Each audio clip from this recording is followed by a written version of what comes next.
Père riche, père pauvre, c'est un best-seller des finances personnelles écrit par Robert Kiyosaki. On va détailler dans cette vidéo le top 10 des leçons de ce livre. On va essayer de comprendre selon Robert Kiyosaki comment devenir riche, les étapes à suivre, le mode de vie et les compétences à acquérir pour qu'on puisse atteindre cet objectif. Ce sera les 10 étapes pour réveiller votre génie financier. Cette vidéo, ça sera une première dans une série qu'on va appeler Top 10 de la littérature. C'est une vidéo chaque 2 semaines où on va résumer chaque livre dans un top 10 de leçons à acquérir. Donc, pour ne pas rater nos prochaines publications, n'oubliez pas de mettre un pouce bleu, de vous abonner et d'activer la cloche. Donc, ramène ton verre de café et allons-y. Le livre Père riche, père pauvre met en scène l'histoire de deux pères, l'un qui est bardé de diplômes, l'autre c'est un titulaire de bac-2. Croyant jouir des conditions idéales, le père surdiplômé laissera à sa mort un héritage proche de néant, avec même quelques factures impayées par-ci par-là. Par contre, le père titulaire d'un bac-2 trouvera le succès financier et il deviendra l'un des hommes les plus riches de Hawaï, et il transmettra à son fils un véritable empire. Tout au long de sa vie, le premier prononcera des phrases type « Je ne peux pas me permettre de m'offrir ceci ou cela », alors que le second dira « Comment puis-je me l'offrir ?» Avec cette vidéo, je vous enseigne la méthode qui a permis à Robert Kiyosaki de devenir un multimillionnaire. La première leçon, c'est que les riches ne travaillent pas pour l'argent. Dans son livre, Robert Kiyosaki raconte comment il a créé sa première entreprise à l'âge de 9 ans. À l'âge de 9 ans, Kiyosaki et son meilleur ami Mike ont demandé au père riche, le père de Mike, de leur apprendre à gagner de l'argent. Et après 3 semaines passées à faire le ménage dans l'un des nombreux magasins du père de Mike pour un salaire de misère, c'était 10 centimes la semaine, l'auteur n'en peut plus. Il pense de plus en plus à démissionner. C'est le moment que choisit son père riche pour lui donner sa première leçon sur l'argent. Certaines personnes quittent leur travail car elles ne sont pas assez bien payées, d'autres y voient l'opportunité d'apprendre quelque chose de nouveau. Donc, travailler pour apprendre une astuce utilisée par les riches. Ensuite, le père riche demande de jeunes garçons de travailler pour lui gratuitement. En agissant de la sorte, il veut les forcer à imaginer d'une façon à créer leur propre source de revenus indépendamment de leur travail pour lui. L'inspiration leur vient quand il remarque que certaines bandes dessinées sont délaissées dans le magasin. Là, il les récupère, il ouvre une bibliothèque pour les petits camarades de classe, ils leur font payer un droit d'entrée de 10 centimes les 2 heures de lecture. Il développe encore l'idée et il rémunère la sœur de Mike $1 par semaine pour s'occuper de la gestion de leur petite affaire. Et comme ça, les deux frères touchent 9,5 $ par semaine sans avoir à se préoccuper de la gestion de leur bibliothèque et leur première entreprise vient de voir le jour. On passe maintenant à la deuxième leçon. Pourquoi dispenser une éducation financière? On ne vous apprend pas à devenir riche à l'école. Et le fossé qui se creuse actuellement entre les plus riches et les plus démunis n'est pas dû au hasard. Le système éducatif tel qu'il est construit aujourd'hui ne permet pas de réduire cet écart car il ne nous apprend pas les rudiments de l'enrichissement. Et c'est peut-être un peu la raison pourquoi plusieurs des leaders d'aujourd'hui n'ont pas eu un parcours scolaire typique et que certains ont carrément raté leur étude et ont tout simplement choisi d'abandonner. Et c'est le cas de Steve Jobs, Mark Zuckerberg et Bill Gates, qui font et furent partis, et surtout dans le cas de Steve Jobs, des plus grandes pointures du monde des affaires de notre époque. Le premier objectif du système éducatif est de vous apprendre à vous insérer dans le monde professionnel tel qu'il existe déjà, donc de devenir un très bon employé, et pas de très bons employeurs, et cela fait toute la différence. Le système éducatif actuel n'enseigne pas non plus les bases de la gestion des finances personnelles qui ont permis aux riches de construire leur richesse. Il est de votre responsabilité donc de vous former, d'utiliser cette connaissance pour acquérir des actifs qui vous permettent de générer des revenus. Selon Robert Kiyosaki, une personne peut être très instruite, réussir professionnellement et être alphabète sur le plan financier. Donc, la première étape pour sortir de la rat race est de comprendre la différence entre un actif et un passif. Un actif, c'est un titre ou un contrat qui permet de générer des revenus à son propriétaire, et un passif, c'est le contraire, il génère des dépenses. À titre d'exemple, je peux vous citer comme des actifs l'immobilier, les actions, les obligations, les brevets et les propriétés intellectuelles. Et pour les passifs, je peux vous citer les emprunts, les prêts de consommation et les cartes crédit. Les pauvres génèrent leur argent au jour le jour et les personnes appartenant à la classe moyenne achètent des passifs alors qu'ils pensent acquérir des actifs, alors que les riches et les futurs riches construisent une base solide d'actifs qui leur génèrent des revenus.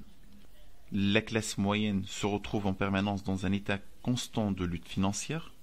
Leur première source de revenus, c'est le salaire. Et les augmentations de salaire s'accompagnent généralement de hausses d'impôts.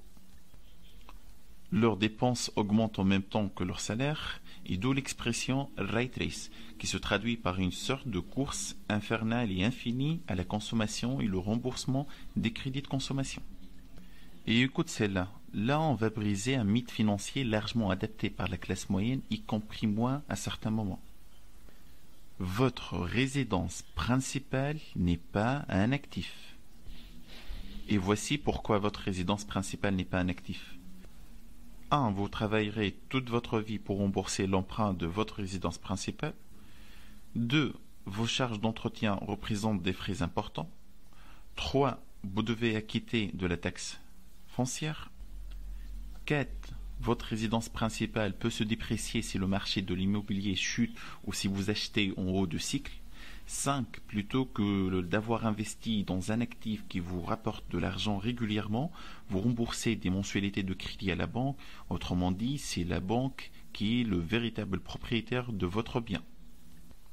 Donc, si vous souhaitez réellement acquérir votre résidence principale, et je conseille tout le monde d'avoir une résidence principale, générez d'abord des revenus qui permettent de financer vos mensualités de crédit. Et voici quelques exemples d'actifs véritables. Un appartement que vous louez et dont le loyer versé par le locataire remboursera les mensualités de crédit. Une entreprise ou un petit business qui ne requérera pas votre présence quotidienne, mais dont vous êtes le principal actionnaire.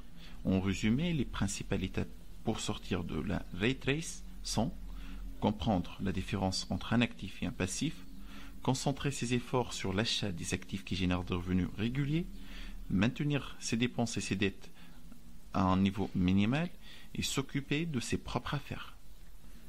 Passons maintenant à la troisième leçon. Occupez-vous de vos propres affaires.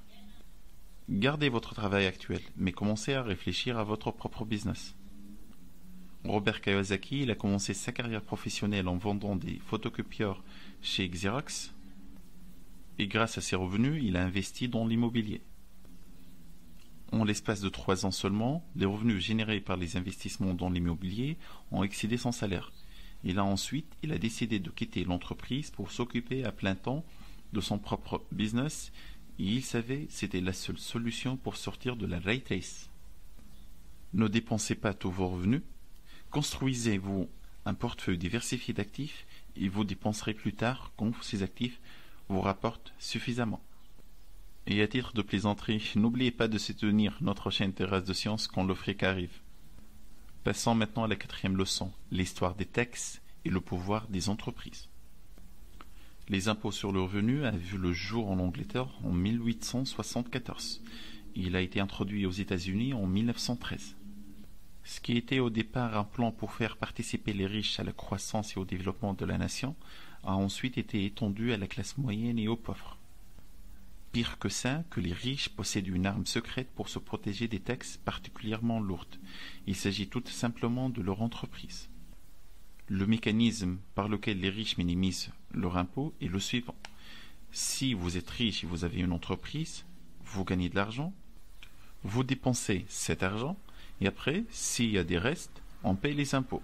Alors que le salarié ou bien l'employé, il gagne de l'argent, il paye d'abord ses impôts, et après, s'il y a des restes, il les dépense. Donc pour résumer, payez-vous en premier. L'auteur, là, il vous invite à prendre en considération les principaux composants qu'il les appelle le QI financier. Premier principe, c'est la comptabilité, et vous n'avez pas le choix. Si vous voulez investir en bourse, il vous faudra nécessairement avoir quelques notions de comptabilité pour pouvoir lire des rapports annuels des entreprises et choisir les bonnes actions. Deuxième principe, c'est une stratégie d'investissement. Cette faculté s'affinera avec de l'expérience, échanger avec des investisseurs et observer comment ils se comportent, assister à des séminaires sur ce sujet pour avoir de l'expérience. Et entre-temps, je vous laisse un lien pour une stratégie que je l'appelle la stratégie de 4 saisons. C'est la stratégie de Ray Dalio. Le lien, il est disponible dans les commentaires. Et il s'affichera sur le bouton d'information. Troisième pilier, c'est la loi du marché. Maîtriser la loi de l'offre et de la demande. Aucun chef d'entreprise ne peut se réussir s'il ne maîtrise pas ça. Sachez comprendre les besoins de vos clients et les satisfaire. Et enfin, le quatrième et le dernier pilier, c'est le droit. Il faut un minimum de connaissances en droit pour faire croître votre business, voire perfectionnez-vous ses besoins. Cinquième leçon, les riches créent leur propre richesse. Le père riche, père de Mike, explique qu'il y a deux types d'investisseurs. Le premier type sont des gens qui achètent ce qu'on appelle des packages d'investissement. Ça, c'est des gens qui placent leur argent chez un promoteur immobilier ou un gérant de fonds. Et c'est une façon simple pour créer de la richesse, mais ce n'est pas la meilleure. Et le deuxième type d'investisseurs, c'est des investisseurs professionnels. Vous êtes dans ce cas lorsque vous vous occupez de vos propres investissements. Vous saisissez vous-même les opportunités et vous vous présentez pour les acquérir. Ce type de comportement, il est encouragé par le père riche, le père de Mike. Et pour cela, vous devez travailler sur votre type d'aptitude. 1, c'est savoir identifier une opportunité que la majorité des gens n'ont pas pu l'avoir. 2, comment lever des fonds. 3, savoir faire travailler l'ensemble des gens intelligents avec vous. La 6e leçon, travailler pour apprendre, ne travaillez pas pour l'argent. Après ses études, Robert Kiyosaki a rejoint le corps des marines, là où il a appris à diriger des troupes, une leçon qui était essentielle pour apprendre à manager une entreprise. Par la suite, il a rejoint Xerox, là où il a appris à vaincre sa peur du rejet en devenant l'un des meilleurs 5 commerciaux d'entreprise. Ayant atteint son objectif, il quitta la compagnie et commença à s'occuper de son propre business. Morale de l'histoire, devenez un expert en marketing, management et en communication. La 7e leçon, c'est quoi les 3 aptitudes essentielles pour le management? Primo, c'est la gestion de la trésorerie. Secondo, c'est la gestion des systèmes, y compris le temps avec la famille et les amis. Et troisièmement, c'est la gestion des hommes et des employés. La 8e leçon, une bonne idée d'affaires règle un problème. Et là, Robert Kiyosaki, il cite l'exemple de PayPal avec Elon Musk, où il était avec ses partenaires. Ils ont pu résoudre un problème associé au micro-paiement en ligne. Ils ont offert un pouvoir d'achat aux gens qui n'avaient pas accès aux cartes crédit. Donc prenez l'habitude de chercher un problème, essayez de le résoudre, et comme ça vous auriez vos clients. La 9e leçon, c'est devenez un as de la négociation. Là où la négociation est une compétence parmi les compétences les plus importantes pour les hommes et les femmes d'affaires, ou tout individu à la tête d'un projet. La dernière leçon, c'est soyez courageux. Il a pour vous pousser à l'action. Le doute et la crainte sont des obstacles au succès. Dédiez du temps chaque jour afin de vous développer votre confiance en vous. Et la confiance en soi, elle poussera à agir. Et je la considère comme une compétence essentielle pour réussir dans le monde des affaires et de l'investissement. Et pour résumer, voici les 10 étapes pour réveiller votre génie financier. Trouvez quelque chose qui dépasse votre réalité, vos rêves les plus fous. Imaginez la liberté, le mode de vie que vous auriez alors que si vous pouvez maîtriser votre temps.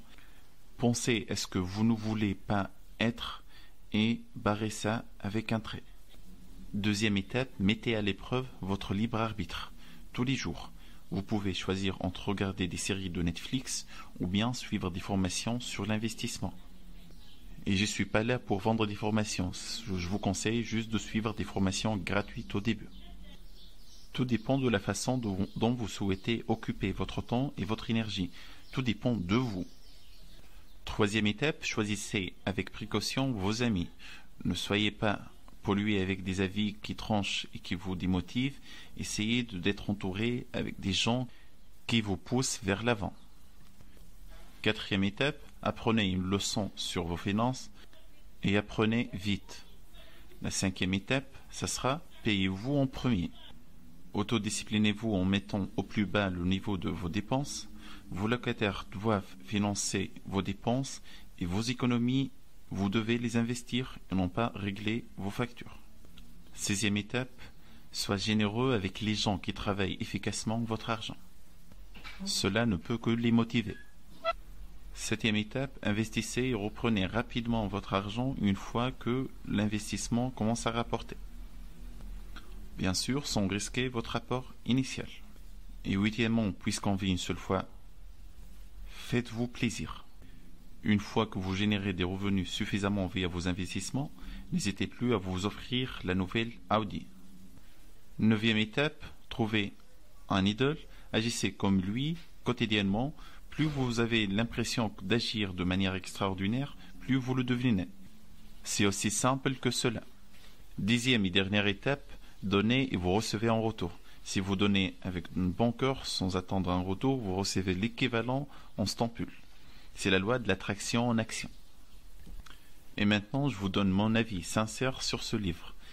À mon avis, les points forts de ce livre Père riche, Père pauvre de Robert Kiyosaki, c'est l'idée originale avec deux pères et deux présentations extrêmes et deux concepts pédagogiques et financiers différents. Secondo, c'est un livre incroyablement motivant et inspirant via une expérience personnelle qui a abouti à un milliardaire. C'est Robert Kiyosaki.